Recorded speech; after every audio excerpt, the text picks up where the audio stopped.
Thanks for clicking on the visible video in our series of identifying your gas pump. Now let's go ahead and talk a little bit about these visible pumps. Now the first pump that I'm going to show you right here, this is a Fry Model 87, and a couple of things that really jump out at you. First is this octagon shape here. Instead, most of them are round. There's a few of them that are square, but Fry had this octagon shape, which is very cool and very unique. There's a top, then a metal base 15-inch globe that sat on top. You can tell this is a 10-gallon visible because it has a really tall cylinder. That's how you know you have a 10-gallon visible. This particular one is a Fry. Now the next one I want to show you here is a Tokheim. As you can see, this one has a lot bigger around. And now I put this skin on it. It's a remanufactured skin that we make just to give you a better feel for what it looks like.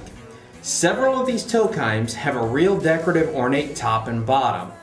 This Tokheim also had two external lights that were right here, and it also had a 15-inch metal base globe that sat on the top. Now the next two pumps I'm going to show you, this is a Wayne 519 and this is a Wayne 615.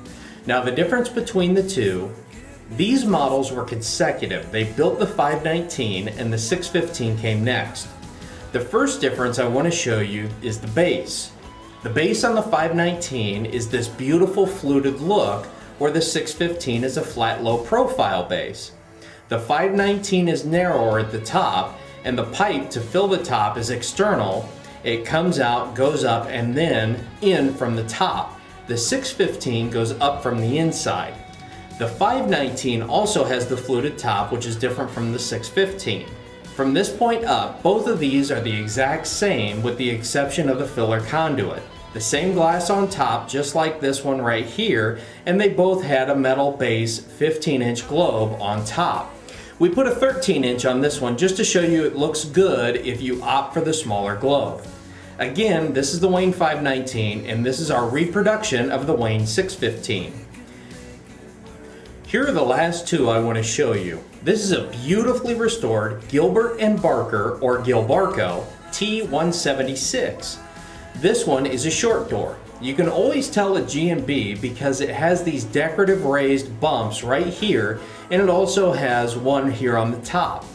The one impressive thing I wanted to point out to you is this blue glass. Now this is an original piece of blue glass. You can see the blue tinge where the reproduction glass is crystal clear. If you have a piece of glass like this in your pump, make removing it in one piece your top priority, because this is about a $1,000 piece of glass. Now also with the Gilbarco Visible, you have this storage plate. Also, just like the rest of the visibles, there is a metal base 15-inch globe on top. The last one here is an American. Now this one is a reproduction visible, a beautiful remake of this classic pump. The base has a concave or scalloped octagon base, which flows beautifully into these octagon panels that are real similar to the Fry we looked at earlier, and flows to the top, which is scalloped just like the base, and of course the 15-inch metal base globe. Now if you're still having trouble identifying your pump and need further assistance, the easiest way is to snap a picture of it and upload it on our Facebook site, which is at facebook.com/gaspumpheaven, and there's no spaces in there. Make sure you like us, then click add a photo, and underneath type help me identify my pump. You can also email us a picture at diane@gaspumpheaven.com, or you can give us a call at 402-592-1710. But remember, it is difficult to identify a pump over the phone, but it's real easy to request a free copy of our 120-page catalog that way.